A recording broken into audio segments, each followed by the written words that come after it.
So it still seems like a Vastu architecture is still a very unknown part of Eastern rooted knowledge. Can you explain a little bit more about what a Vastu building really is, and what differentiates a Vastu building? Uh, uh, what differentiates a Vastu building and a non-Vastu building? I mean, uh, it just seems like it just needs a lot more clarification. Okay. There are several things that we must look at in order to establish a Vastu building. And the first thing that we look at is, how do we create the Vastu effect? Vastu is an effect in a building on the human who lives in that building.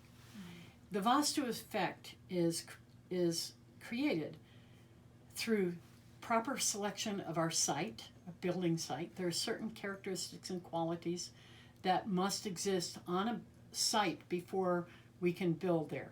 And the ancient rishis discovered various signs and symptoms of a proper Vastu site.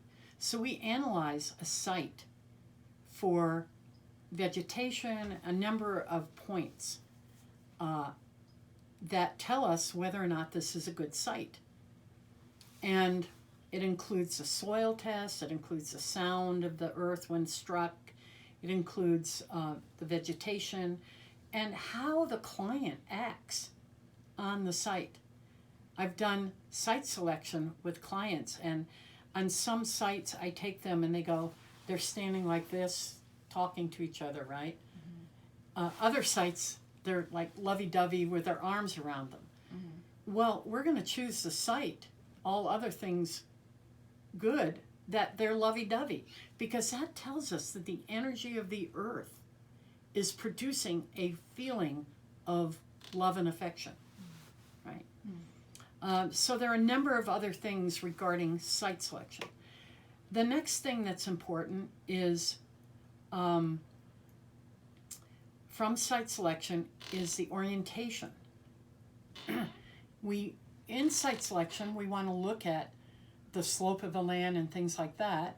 And the next thing, how we orient the house. We orient the house on the cardinal directions. Not the compass directions, but true direction, true north, true east.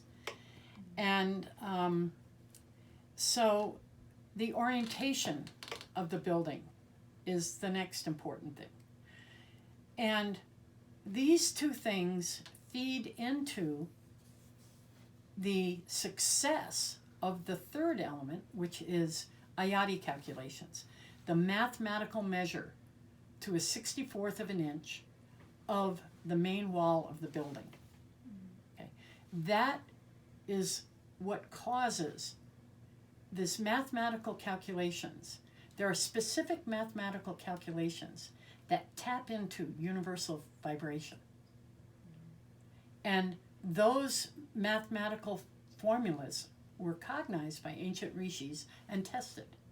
And so for thousands of years, we know we can predict the frequencies coming into that building based upon these mathematical calculations.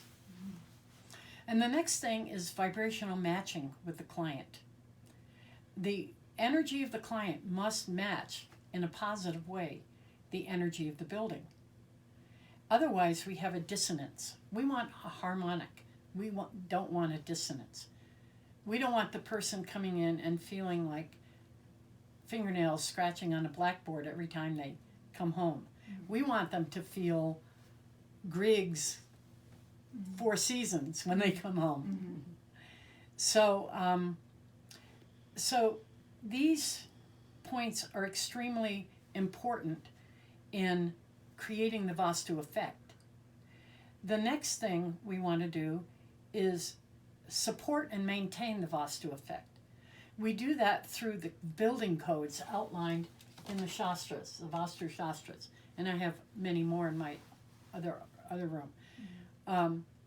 So these building codes tell us where to put the walls, where to put the windows and the doors, where to put the kitchen, where to put the sinks, where to put the master bedroom, the meditation room, where to put your TV, where to bring in the water, how to run the water, how to run the electrical, where to bring in the electrical. Mm-hmm. It's a very large text of building codes. The textbook that I've written for Western students is over 700 pages. Mm-hmm. And the majority of that contains, we have the science of manifestation, but the majority of the text are the building codes, where to put what. And when we build it properly, we maintain the Vastu effect. We support and maintain. And then the next factor is how to live in harmony. How does a human living in a Vastu house live in harmony with the energies that are produced? And we do that by placing the activities related to the various energies. For example, the kitchen in the fire element, the puja meditation room in the water element, things of that nature. We structure the activities based upon the energy flow in that particular zone of the house. The house is broken into zones. Mm-hmm. So this is living in harmony. And then finally, we want the exterior environment to be harmonious to the energy of the Vastu house. So we have Vastu landscaping. We have what trees to put where, what plants to put where would you plant roses, where would you plant other, tulsi, for example. Mm-hmm. So we have these factors, creating the Vastu effect, upholding and maintaining the Vastu effect, living in harmony in the Vastu effect internally within the building, and maintaining harmony outside of the building. Mm-hmm. All of these considerations are based upon beauty, functionality, and spiritual ambiance. Most architecture considers beauty and functionality. Those are two fundamental rules of building architecture. Vastu building architecture, it's also known as building architecture of Sthapatya Veda. It's part of Sthapatya Veda. So most architecture is functionality and beauty. Building architecture of Sthapatya Veda or Vastu architecture also adds spiritual ambiance, meaning that the building must have a positive effect on the peace and well-being of the individual. An energetic effect that uplifts the fundamental essence of the individual. That we all have a fundamental essence, the good, the bad, and the ugly. And Vastu architecture literally changes it. And there's actually a scientific method or law of resonance that causes your own inner being to vibrate differently than it did prior to this time where you came to have a Vastu building, whether it's your home or what we call a Shakti Garba, which would be a little building on your property, or a Dhyana Garba, another kind of building that both which vibrate and that you can spend time in. Dhyana Garba is for meditation and prayer. I do want to mention something very important to understand, and that is that Vastu is not a religion. It is not a religion. It is not attached to a particular religion. Hinduism has maintained this science for thousands of years, and especially the last few hundred years, by maintaining temples and iconography and all that. But in the early days, the Hindus, Jains, Muslims, Buddhists, and Christians all applied Vastu Shastra to their sacred buildings and even to their communities. their villages and towns. Now, I ask you, would a Muslim apply a Hindu architectural form? No. No, they would not. Would a Jain apply a Buddhist architectural form? No. Would a Hindu do a Buddhist art? No. This is a universal form, spread at one time all over the world, far-reaching, even in Mexico and Guatemala and Machu Picchu, the Mayan temples, the Aztec temples, the Incan, all of these forms, the Great Pyramids, the temple. King Solomon's temple was built using Vastu Shastra. And their main architect, Hiram, who was a king, and he was a Stapati trained in Vastu architecture, and he was killed by his workers because he would not reveal the secret measurement of Vastu, the secrets of Vastu.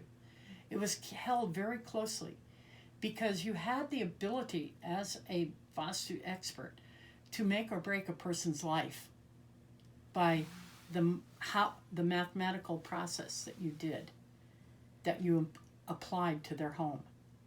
You can make or break a person's life. And so we're very careful to have a very deep training, a minimum of 2 years, hopefully a master's program following that, and hopefully a doctorate program. It takes years to really become an expert. In fact, in the business world, organizational psychologists claim and say and have shown that it takes 9 years to become an expert in the field. 9 years. So how can people taking a weekend workshop think that they can know Vastu? Mm-hmm. How can they think they know it after even 2 years? Even a 2-year rigorous program that we offer at the American University of Maionic Science and Technology gives a basic preparation. Mm-hmm. Teaches a person how to do design, how to build like that, but they need more training, more mentoring, let's say. Mm-hmm. So people started at a very young age in early days. They would start at, 5 or 6 years old with their uncle, their father, their grandfather. It was usually the uncle or grandfather. Mm-hmm. And they studied their whole life. Mm-hmm. So we can't expect to understand the science through a weekend workshop or even reading a book. Many Vastu consultants today who are not properly trained have read a book. Mm-hmm. Or taken a workshop from somebody else who read a book. And the book was not a Vastu Shastra. Mm-hmm. The majority of the modern contemporary Vastu things being done are nowhere found in any of the Vastu Shastras. Mm-hmm. Nowhere. None. Nada. Mm-hmm. They're made up. Mm-hmm. Superstition.